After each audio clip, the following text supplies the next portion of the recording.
नमस्कार मित्रों, आप सभी का स्वागत है। और कुछ समय से राजद नेता तेजस्वी यादव जिस प्रकार से नीतीश कुमार के ऊपर हमलावर हैं और कुछ आरोप लगा रहे हैं, उसके जस्ट विपरीत कल मधुबनी में प्रगति यात्रा के दौरान जो है Nitish Kumar IAS officer S Siddharth को फटकार लगाई है। फटकार लगाते हुए उन्होंने कहा कि आपको कुछ नहीं पता है, आप कुछ नहीं जानते हैं। दरअसल कुछ बात हो रही थी कि एस सिद्धार्थ जो हैं शिक्षा विभाग के अपर मुख्य सचिव हैं, और वहाँ पे प्रगति यात्रा के दौरान उनसे कुछ सवाल उन्होंने पूछा और एस सिद्धार्थ जवाब दे ही रहे थे कि बीच में ही नीतीश कुमार ने उन्हें टोकते हुए मतलब कहा, एक तो नाराज हो गए और टोकते हुए कहा कि आप मेरी बात को नहीं समझ रहे हैं और आप कुछ नहीं जानते हैं। नीतीश कुमार ने इस सिद्धार्थ को कहा कि हमने 2006 में स्वयं सहायता समूह की शुरुआत की। हम केंद्रीय मंत्री थे तो जगह-जगह जाकर देखते थे। जब 2005 में बिहार आए तब हम यहाँ पे देखा कि यहाँ पर ये सब लागू नहीं है, इस तरह का कोई सहायता समूह नहीं चल रहा है। जिसके बाद कर्ज लेकर हम लोगों ने यहाँ पर शुरू किया। जैसे ही ये शुरू हुआ तब हमने महिलाओं को जीविका दीदी कहा। इस दौरान इस सिद्धार्थ हँसते हुए भी नज़र आए। बाद में नीतीश कुमार ने सभी जीविका दीदी से कहा कि याद है ना कि मुख्यमंत्री क्या काम किए हैं। तो इस तरह से है जो तेजस्वी यादव आए दिन जो कह रहे हैं कि यहाँ पे अभी जैसे कल का उनका स्टेटमेंट देख लीजिए। उन्होंने कहा कि बिहार के मुख्यमंत्री इनके नहीं हैं, डीके हैं। मेन जो सुपर सीएम डीके हैं। आखिर वो पिछले कुछ समय से डीके डीके का जो रट लगा रखे हैं, एक्चुअली डीके है कौन? ये जब सवाल उनसे पूछा जाता है तो वो चुप हो जाते हैं, उस पर कुछ वो प्रतिक्रिया नहीं देते हैं। इसके पहले भी वो आरसीपी के ऊपर मतलब उन्होंने आरोप लगाया था और आरसीपी टैक्स नाम देकर करके एक समय उन्होंने खूब बवाल काटा था। अब जो है डीके टैक्स, कुछ समय पहले उन्होंने कहा कि बिहार में डीके टैक्स लागू है, आरसीपी टैक्स के बाद डीके टैक्स लागू है। अब कल जो उन्होंने स्टेटमेंट दिया कि यहाँ के मुख्यमंत्री इनके नहीं हैं, डीके हैं। अब डीके कौन है? ये अभी भी सब लोगों के लिए एक पहेली बनी हुई है। ऐसे बहुत सारे लोग इशारों-इशारों में समझ रहे हैं कि भई एक पूर्व अधिकारी हैं, रिटायर्ड अधिकारी हैं, उनकी ओर इशारा है इनका। और इनका पहले भी जैसे इन्होंने पिछले कुछ समय से लगातार कह रहे हैं कि यहाँ पे जो डीजीपी होता है, अपर मुख्य सचिव जो होता है, ये सब सिर्फ बस सजावटी वस्तु रह गए और बने सजावटी रह गए हैं, दिखावटी रह गए, इनका कोई औचित्य नहीं बनता है बिहार में। नीतीश कुमार कहने को मुख्यमंत्री हैं, लेकिन मेन सुपर सीएम जो है डीके हैं। लेकिन इन सभी चीज़ों के बीच में अगर देखें कि नीतीश कुमार ने जो जिस तरीके से, जैसे कि क्या है, इस सिद्धार्थ उनके करीबी अधिकारियों में है। जैसे तेजस्वी यादव कहते हैं ना कि बिहार को आईएएस चला रहे हैं, ना कि नीतीश कुमार चला रहे हैं। 5-6 आईएएस जो हैं पूरे बिहार को चला रहे हैं, उसमें से कुछ रिटायर्ड आईएएस भी हैं। उनके करीबी आईएएस जो कुछ लोग हैं, उनके ऊपर ये बार-बार वो आरोप लगाते हैं।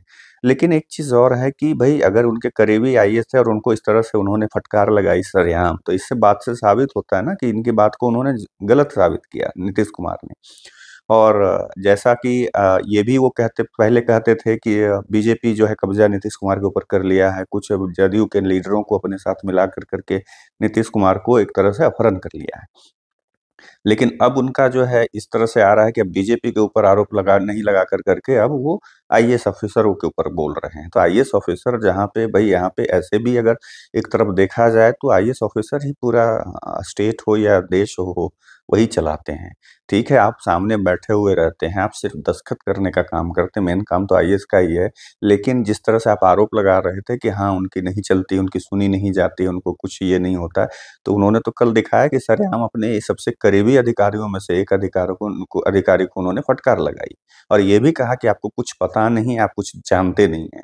कैसे मैंने सहायता समूह की यहाँ पे शुरुआत करी, किस तरह से कर्ज लेकर पहली बार शुरू करी, जीविका दीदी का ये, और जीविका दीदी इतना ही नहीं, जीविका दीदी बिहार में जो चल रहा है उसकी देखा-देखी भारत सरकार भी लागू करने जा रही है। ये भी जान लेना चाहिए, क्योंकि बहुत सारी ऐसी योजनाएँ हैं जिसकी नकल जो है अदर स्टेट ने किया है और भारत सरकार भी जो है समय-समय पर यहाँ के जो योजना है उसको पूरे देश में क्रियान्वित करने की काम कर रहा है। जैसे आप लड़कियों के पोशाक योजना देख लीजिए, साइकिल योजना देख लीजिए, सभी बिहार की शुरुआत में नली-गली पहले यहाँ बिहार में शुरू हुआ, फिर बाद में पूरे देश में हुआ। तो ये चीज़ें जो है नीतीश कुमार को तो अलग बनाती है, लेकिन यहाँ पे जो तेजस्वी यादव बार-बार डीके बॉस, आखिर एक्चुअली अगर आपको इतना ही पता है कि डीके कौन है तो बता दीजिए ना। लोगों के मन में जो एक मतलब सवाल उठ रहे हैं, उस सवाल को भई आप जवाब दे दीजिए कि हाँ, ये डीके है कौन? आखिर किस डीके बॉस की बात कर रहे हैं? कौन सुप्रीमो है? कौन सुपर सीएम है? आप बता तो दीजिए। तो एक तरह से कहें कि ये अब ये साल चुनाव होंगे। अक्टूबर-नवंबर में चुनाव होने हैं बिहार में। और जिस तरह से ये माफ़ कीजिएगा, जिस तरह से तेजस्वी यादव ये डीके को लेकर करके कभी वो बार-बार निशाना साध रहे हैं, इस छोटे से शब्द डीके बॉस की। मुझे लगता है कि उनको, जहाँ तक मुझे समझ में आ रहा है, कि इस चुनाव में उनके पास शायद मतलब मुद्दे का अभाव हो गया है।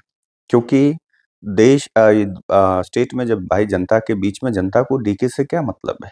या डीके हो या एसके हो या इनके हो, मतलब इन सब चीज़ों का जो वो बार-बार शॉर्ट फॉर्म जो दे रहे हैं, उससे जनता को मतलब नहीं। जनता के जो मुद्दे हैं, क्या बीपीएससी पर आपकी ज़ुबान खुलती है, नहीं खुलती है? बीपीएससी के लिए आप रोड पे हैं, नहीं हैं?